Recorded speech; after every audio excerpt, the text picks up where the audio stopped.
We're now through into the final week in May here at Gardener's Cottage, and we're just going to give you an update on the garden and what it's doing at this time of year. We're going to start with this beautiful little pink purputu rose that's doing its thing as you approach the cottage gate. At the side of the cottage, the ivy that was prolific here and had completely swamped these pine trees was cleared last winter, and we're now just finally pulling the ivy off physically from the ground to replant here. We've got quite a few young seedlings coming up against this new fence. We're going to fill this with hollyhocks, valerian and other wildflowers that should colonise this quite quickly, and they should give the ivy a run for the money. On the back wall there, first time it's done anything for a couple of years, is this golden showers rose. It's finally getting some light now we've cut the ivy off the wall and then the trees, and it's starting to reward us with a beautiful display at the end of May. The Banks luteii rose is just about coming to the end of its flowering now. It's been an absolute picture along the front of the house.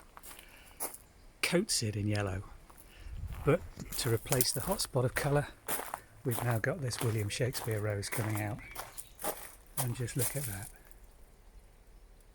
Does that most of the remaining summer here. The honeysuckle's in full bloom along the front of the house.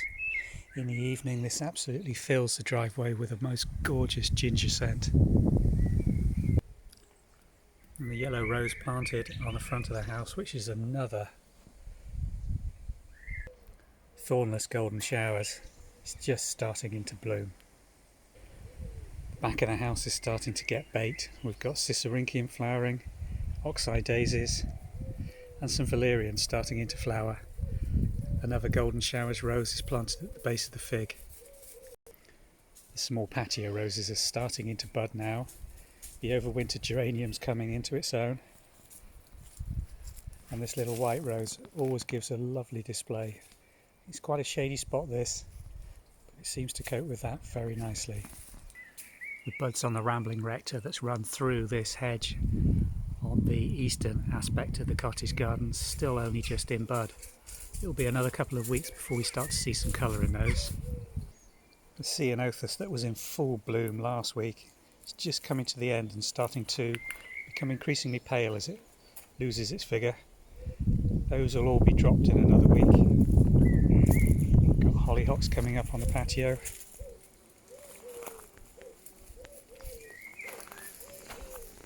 And in here, iris has taken a complete bashing with the winds we've been having over this weekend. These ones are doing better in a slightly more sheltered position, but you can see they're straining for the sunlight. The hollyhocks here against the side of the house where they get absolutely sunbaked are almost in full bud. Won't be long before we get the first flowers appearing on these. This wild oxeye daisy is looking beautiful just where it's seeded in this patio gravel. We've got self-seeded aquiledias coming up in this pot. On the wall by the side of the house, this climbing iceberg is arching over and breaking bud beautifully.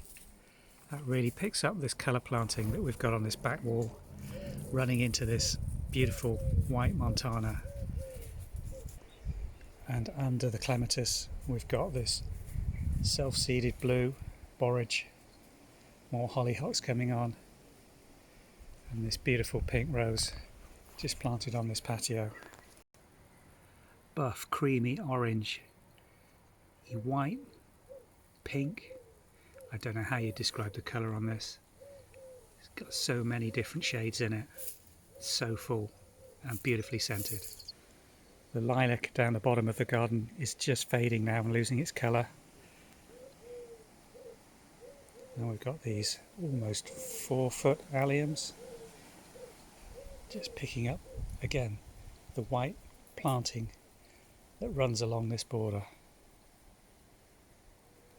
They've been in for about 3-4 years.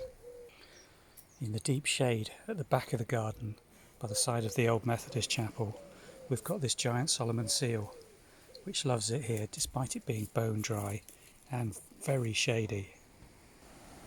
It grows up this bank with these ferns, the wild seeded cow parsley, And along the back of the garden, you can see on this windy but sunny day, it's looking very, very nice. So I hope you've enjoyed this mini tour to bring you up to date with the changes in the garden here at Gardener's Cottage in Blakeney. Shot for you here in Norfolk on May the 22nd, 2020.